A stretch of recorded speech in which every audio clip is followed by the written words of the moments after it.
Makikita ko nga pala sa inyong sticker ko na ang gaganda. Matte nga pala yung texture niya, kaya ang ganda. Kaya nga marami na namang bata ang nagpunta dito para nga humingi ng maganda kong sticker.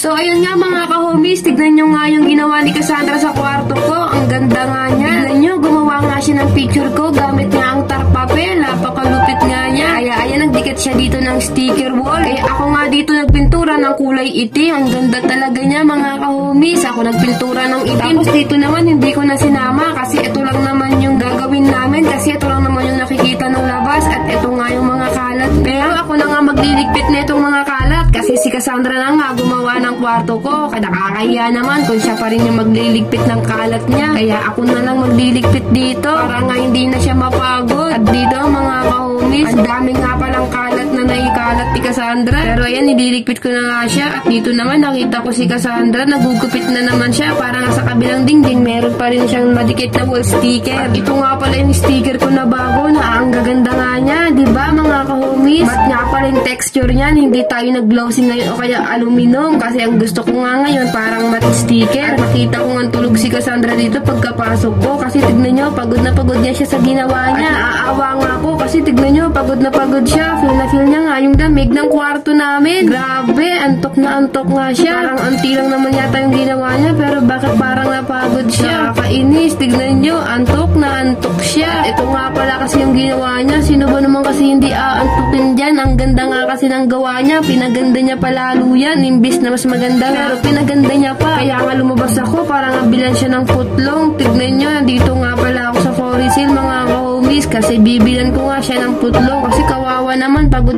naman siya. Dito naman, binuka na nga yung tinapay. Inikot-ikot na yung hotdog. Tapos pagkatapos yan mga ka-homies, tignan nyo yung tinapay na mahaba. Nilagyan na ng cabbage. Tapos meron pang mayonnaise. Grabe, ang sarap. Deserve talaga to ni Cassandra. Napagod siya. Tapos kukunin na nga yung hotdog na mahaba. Ilalagay na nga sa tinapay na mahaba. At binugburan na nga dito ng keso. Grabe, hindi tinipid yung keso. Ang lupit din dito mga ka-homies. Kasi lalagyan din nila yan ng bacon sa taas. Kinaumagahan nga at pagkagising ko, ginising nga ako ng nanay ko kasi nga may mga manghihingi nga raw na sticker dito. Para talaga sa inyo tong sticker na ginagawa ko kasi nagla-like kayo, nag-share pa kayo, tapos nagko-comment. Ay, comment, hindi pala kayo nagko-comment. Nabaliwala nyo na nga lang ako eh, no? Pero dito, ayan mga comments, maraming salamat.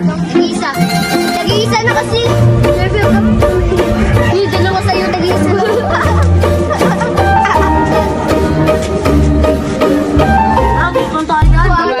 Bye. Bye. Bye. Thank you, Tommy. Thank you. Dito. Dito. Dito. Bago to saan ba? Ditang?